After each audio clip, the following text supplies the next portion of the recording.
Kemudian apa Injil? Orang Yunani bilang Angelika. Angelika. Itu pengkabaran baik, kabar baik. Injil itu kabar baik. Nabi Isa belum pernah menulis. Bismillah, Assalamualaikum warahmatullahi wabarakatuh. Hamdan wa syukran lillah, salatan wa salaman daiman ala rasulillah, amma ba'd. Sahabat yang dirahmati Allah subhanahu wa ta'ala, alhamdulillah jumpa lagi kita dalam kesempatan kali ini. Mudah-mudahan kita semua dalam keadaan sehat walafiat, amin ya rabbal alamin. Sahabat yang dirahmati Allah subhanahu wa ta'ala, sebagaimana di cuplikan video tadi, bahwa Bapak Panji Gumilang mengajarkan Injil ya kepada para santrinya, dan beliau mengatakan bahwa Injil itu adalah kabar baik. Nah, pada kesempatan kali ini saya ingin menanggapi video Bapak Panji Gumilang ini yang ketika beliau sedang menjelaskan atau sedang berceramah di hadapan para santri ya. Dan di sana beliau ya seperti bisa dibilang sedang menjelaskan Injil, dan bahkan beliau di sana mengatakan bahwa Injil itu adalah kabar yang baik. Nah, ini menurut saya ini sangat berbahaya. Kenapa? Karena di pesantren Al Zaitun itu tidak semuanya orangnya dewasa ya. Bahkan di sana masih ada yang usianya SMP, ada usianya SMA. Nah, sini sangat berbahaya ketika masih usia segitu sudah diajarkan Injil, sudah dicekokin, ya bisa dibilang ini materi yang sangat berat. Sangat berbahaya nanti kalau ini sudah diajarkan dari usia mereka, usia SMP dan usia SMA, yang usia mereka ini sebenarnya usia yang sangat baik untuk dalam menuntut ilmu ya. Nah, seharusnya di usia mereka yang masih segitu, harusnya ajarkanlah hal-hal yang baik tentang Islam. Berikanlah kepada mereka ilmu sebanyak-banyak tentang Islam. Ajarkanlah kepada mereka tentang Al-Quranul Karim. Ajarkan kepada mereka cara membaca Al-Quranul Karim yang benar. Ajarkan kepada mereka cara menerjemahkan Al-Quranul Karim. Ajarkan kepada mereka memahami tafsir Al-Quranul Karim. Dan ajarkan kepada mereka juga untuk mengamalkan Al-Quranul Karim secara utuh. Itu yang harusnya diajarkan kepada mereka sejak usia mereka masih usia pelajar, usia SMP, usia SMA. Jangan justru malah kita ajarin kitab orang lain. Ya, walaupun mengenalkan boleh, cukup kita kenalkan saja kepada mereka, oh bahwa di kitab itu yang diakui ada Injil, ada Taurat, ada Zabur, dan penyempurnanya adalah Al-Quranul Karim. Tapi tidak perlu diajarkan kepada mereka ajaran Injil tersebut. Nah, bagaimana videonya? Mari sama-sama kita dengarkan dulu penjelasan Panji Gumilang kepada para santrinya. Antar kemarin ada perjanjian lama, ada perjanjian baru, ada perjanjian modern, atau katakanlah perjanjian muasir yang terkini.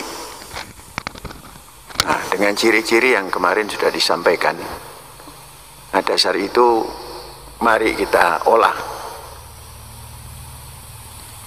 Merdeka ruh, merdeka fikir, merdeka ilmu masuk ke dalam tema diskusi ini.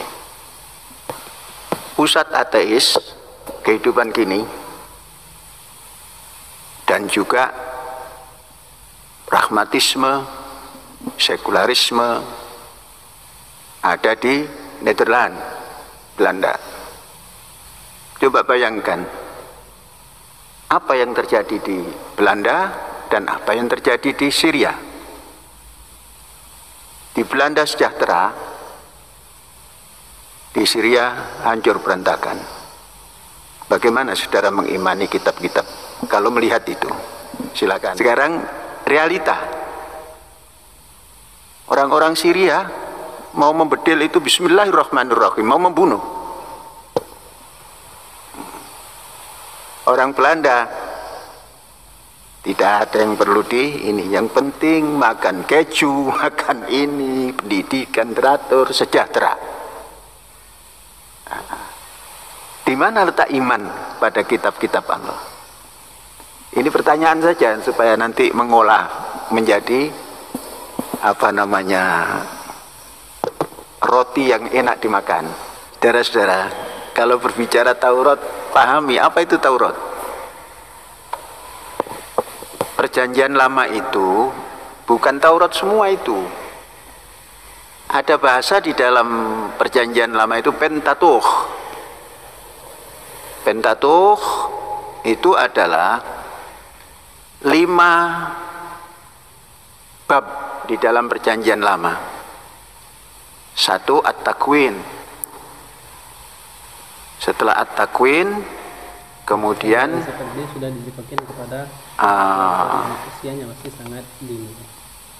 Keluaran atau Al-Khuruj. Setelah Al-Khuruj, Al-Lawiyat, Imamat. Imamat bahasa Indonesianya Al-Lawiyat, turunan Lewi. Kemudian yang keempat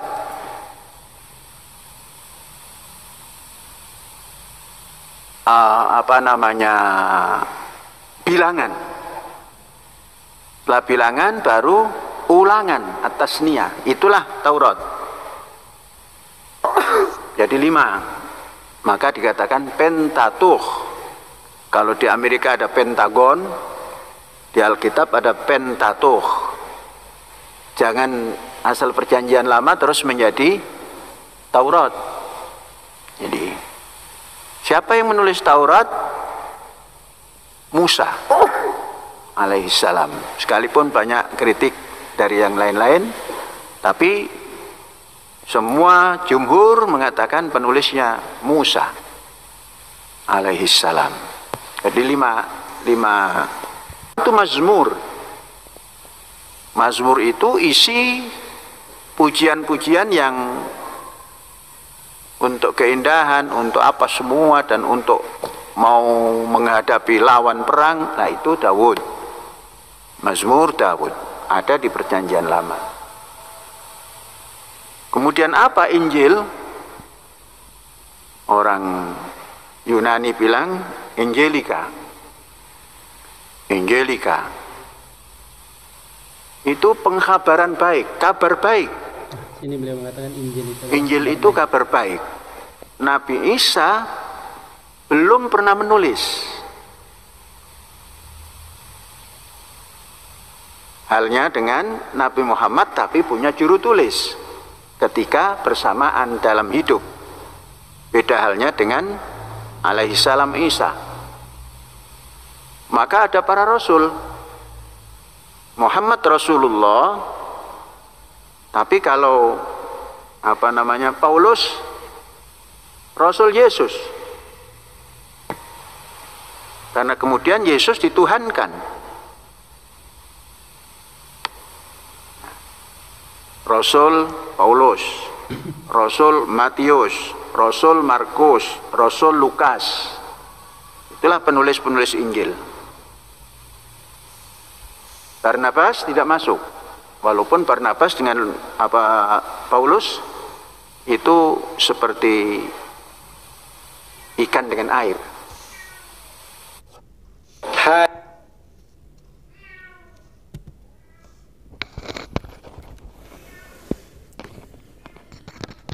Ya, demikian sahabat dirahmati Allah Subhanahu wa taala, itulah tadi penjelasan Bapak Panji Gumilang ketika sedang menyampaikan materi kepada para santrinya.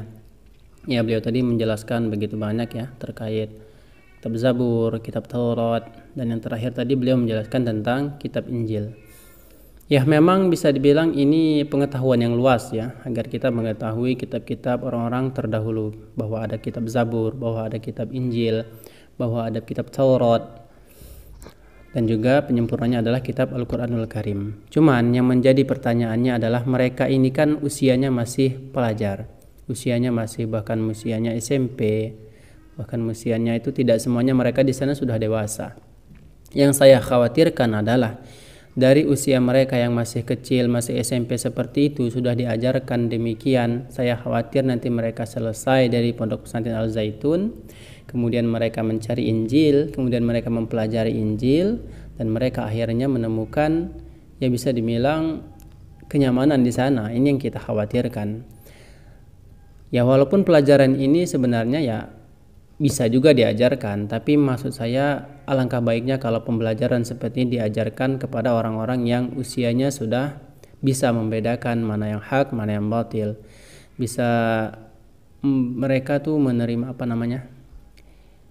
yang dari segi pengetahuan mereka itu sudah luas dan bisa menerima dan bisa menyaring mana yang harus mereka terima dan harus mereka tolak. Namun ini kan di usianya masih sangat santri, masih usia SMP, bahkan masih usia pelajar.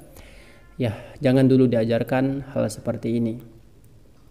Ajarkanlah dulu kepada mereka Al-Quran, ajarkan kepada mereka Al-Hadis, ajarkan kepada mereka kitab fiqih, ajarkan kepada mereka tentang kenegaraan boleh, namun jangan sampai mengajarkan kepada mereka kitab Injil seperti ini. Demikian untuk video kali ini. Mudah-mudahan ini menjadikan pencerahan bagi kita bersama dan menjadikan pembelajaran bagi kita bersama. Ketika kita ingin meletakkan anak kita ke pondok pesantren, maka pilihlah pesantren yang mengajarkan tentang Islam yang benar. Demikian, assalamualaikum warahmatullahi wabarakatuh.